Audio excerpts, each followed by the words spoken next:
Hello, Ryan here, and welcome to Star Citizen Sunday. This is a weekly show which covers all of the news from the week just past. Be sure to subscribe if you like what you see, and let's get on with it. This week, we hear about updates coming to bounty hunting, cargo hauling, and player locomotion smoothing, plus future plans for getting to bullet-level interactions in FPS. So before we begin, I would just like to shout out my friend Miguel Johnson, who is an outstanding composer who makes scores inspired by games, including Star Citizen. Much of the music that I use in my videos have been created by Miguel and can be found using the link below if you would like to listen to them. He has also provided 5 album codes to give away for his latest album, Expedition Artemis. And if you would like to be in with a chance to win one, let me know what location in Star Citizen you find most inspirational, and I will pick my 5 favourite answers. So this week's Star Citizen Live was a Q&A regarding all things Alpha 3.11. The first question was, are force reactions going to force us to need to take our seats? So force reactions, if you didn't know, are how the character reacts to various forces that can be applied to the player, be that weather, weapon fire, G-forces, explosions, and so on. Apparently, we are currently on tier 2 of this system, with more to come. For 3.11, we got twitches and knockdowns, twitching being from bullets and knockdowns being from shotguns or explosions, plus we got the interior G-force effects. Coming later will be staggers. So for example, if you are on the bridge of a ship and that ship gets hit by a missile, this will throw you around inside, think very much like Star Trek. But they also want to add stumble locomotion, which is where you are being forced in a certain direction due to the ship's strong movements, and you could be trying to get to your seat but you're struggling to get there because of those forces. Larger ships, they did say, will have dampening effects, so there will be less severe forces once that is implemented, for ships like the Idris, for example. Now when these staggers and stumbles come along, they will allow you to grab hold of things and brace for impact. So if you have a missile inbound, you could put out maybe a ship-wide brace alert, and crew members can try to grab hold of something or take their seats and brace for the impact. Or for example, if you step into a very strong wind, it could blow you over, and then once you get up, you will be able to brace and lean into the wind. Now he does say that this is a big system, so do expect a lot more to come, and it is a truly systemic feature as well that will just tie into everything that requires it. And this will include having stuff thrown at people, tractor beams, even the push-pull system, having someone running into you with a trolley will push you over or knock you over, and it will roll out over time and apply to all things that it should apply to. Now I'm really excited to hear this. The idea of everyone bracing on a bridge and being thrown around like what we see in Star Trek will be pretty epic. Not to mention how it will just drive more teamwork, so if you're in a big ship battle and crew will be running around all over the place, engineers keeping the ship going and so on. It'll be really great having everyone on board vulnerable to these big hits, and if you didn't manage to brace, you could get injured and then you'd have to send medics around the ship to patch up the injured parties. It will be like a real space movie. I do think though it might need quite a bit of balancing and tweaking as it rolls out, just to get it feeling perfect, because taking control away from the player in any way is quite a dangerous thing to do in a game, but as long as it makes sense and it works as you would expect it to, it will be a great addition. The next question was, why did you feel like 3.11 was a good time to remove the armistice zones? Now they say it's the direction that they have been working towards, and they have begun feeling like they could remove them for 3.11 because AI are now more aware and capable of maneuvering around objects like space stations. AI accuracy is working a lot better, and they have created those size 10 turrets. So when you combine this together, they feel like they have enough defensive power to fight off all of the current ships in game. The heat system, so the security response system, went down really well, but it does need a bit more complexity. For example, it needs to respond to the ship type and aggression level of any ship. But this also allows them to test things out and see where the balance is needed. Now I'm really glad that they did manage to work it in, as it seems to have been quite successful in policing the area. And what's great is that starting it this early in the alpha means that they have time to really tune it and get things where they want them to be before systems like Death of a Spaceman come in. And I'm sure it will grow over time, and once they have AI on foot behaving as they should, it'll be a case of allowing us to draw weapons planetside in cities and have the AI respond appropriately and effectively. This will also definitely play into the bounty hunting mechanic, which we will talk about in a second actually. Next question, what data have you gathered from the removal of green zones? Now, so far they have just found all of the bugs that still remain, so they're trying to fix them ones. Things like locking onto ships within green zones, that shouldn't be happening. But data-wise, they said it's a bit too early to draw conclusions, but over time they will definitely learn more. What is next for green zones is the next question. And next up, they're looking to relax them around outposts and fix up Grim Hex, so it can have a similar system, but they need to solve the crime stat issue there, as it's a pirate location, and so most people going to Grim Hex will have a crime stat. So they can't have the same system as they do at rest stops. In the future, they will relax the interior green zones to allow FPS combat indoors, but right now they are working on spawn closets, which is where the NPCs will come in and out of a particular area. This will be out of view for the player, and this will allow them to spawn things like police or have NPCs running away. It basically handles the location's population. He did say that although we may have spawn closets soon, which will be used for mission locations to spawn reinforcements, the policing of an interior is not ready as they need a population manager, which is unfortunately some way off. So next question is, rubber banding and smoothness has been improved in 3.11. How was this achieved? And basically, it was supposed to come in 3.10, but there was a bug that caused this update to revert back to the 250 millisecond response time, and they hadn't realised. Now they have fixed the issue. The response time is around 40 to 50 milliseconds on a variable buffer, and so if you have a good connection, you will definitely notice the improvement.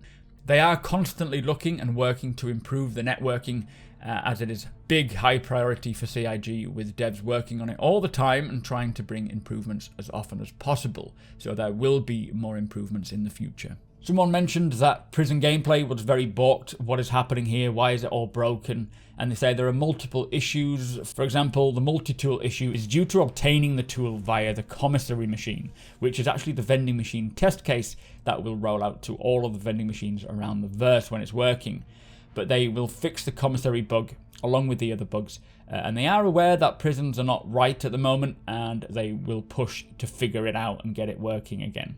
Next question is, why are magazines not equipping? Now, I will say before we begin this that apparently in the latest 3.11b patch, this brought a fix in for this very thing.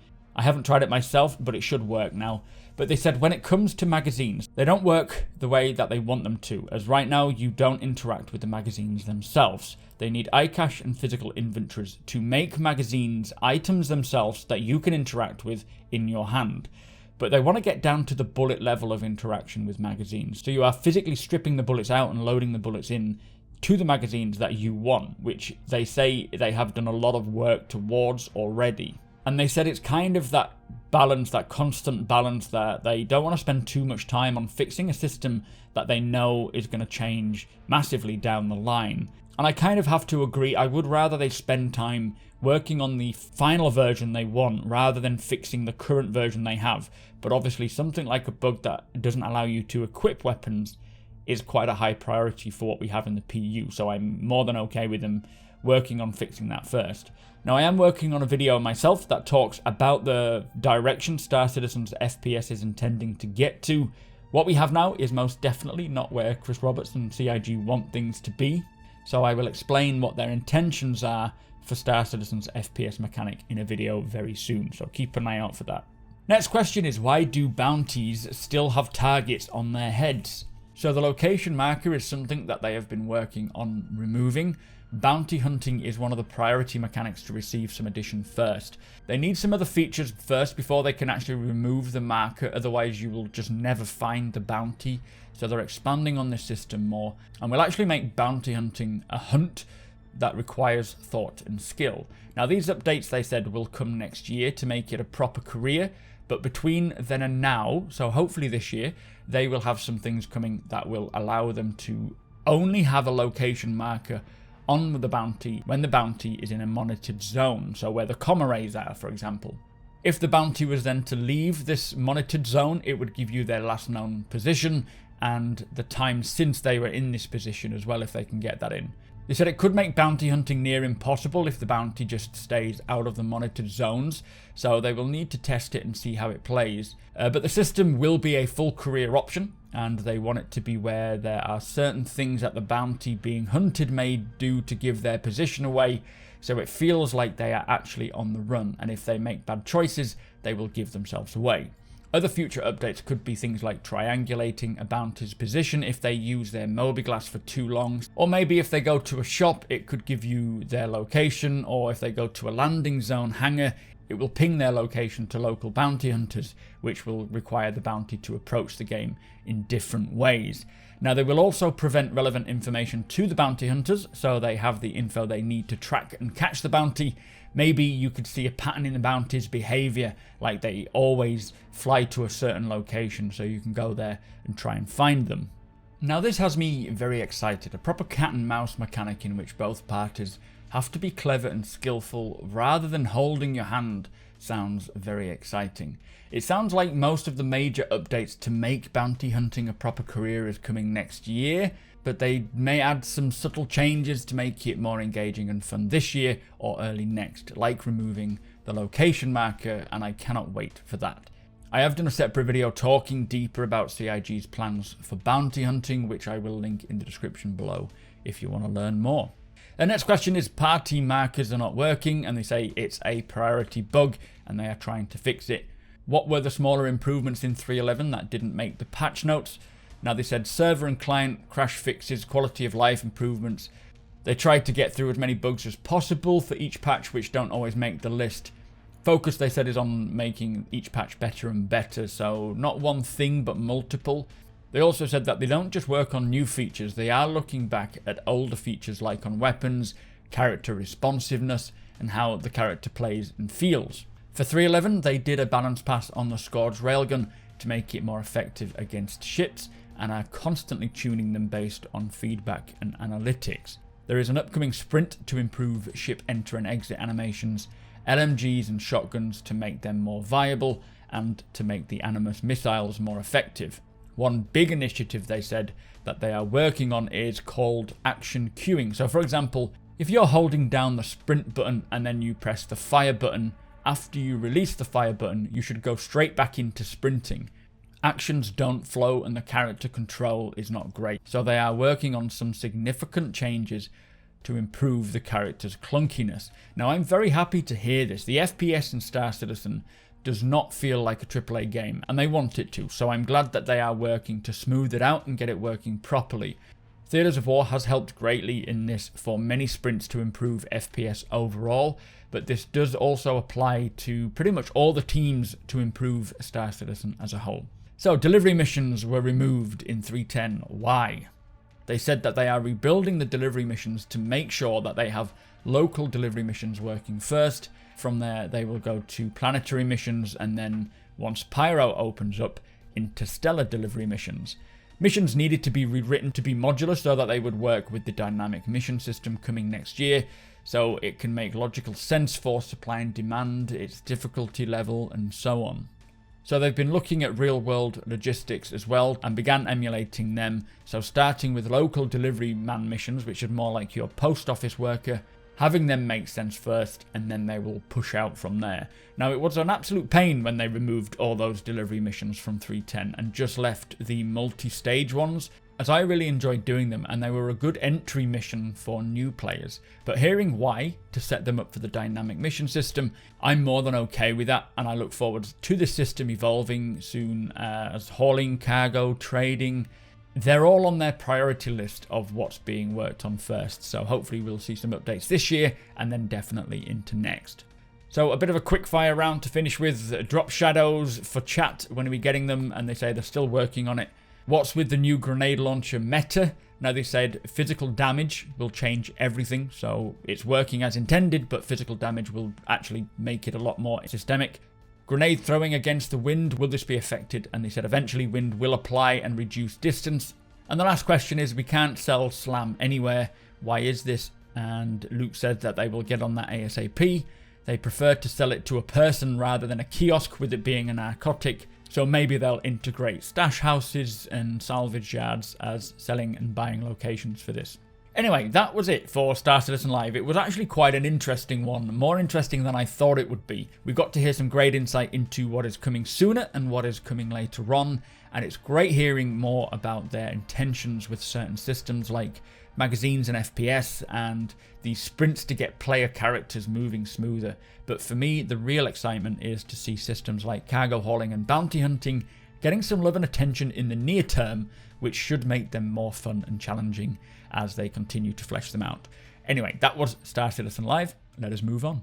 So also this week, there was a new lore post published called Bronson's Bolts, which talks about an elite advocacy force and their origin story. Squadron 42's monthly report was released, but do not fear, I have already covered this in a separate video linked in the description below. And finally, October's Subflare was announced, which is a selection of 3 historic Second Terran War service uniforms. So that brings us to the end of the show. If you do enjoy my content, please consider subscribing and hitting that like button. Also, I am able to do this thanks to my very generous patrons and channel members. If you appreciate what I do and would like to help make it even better from as little as $1 a month, all of the links are provided below.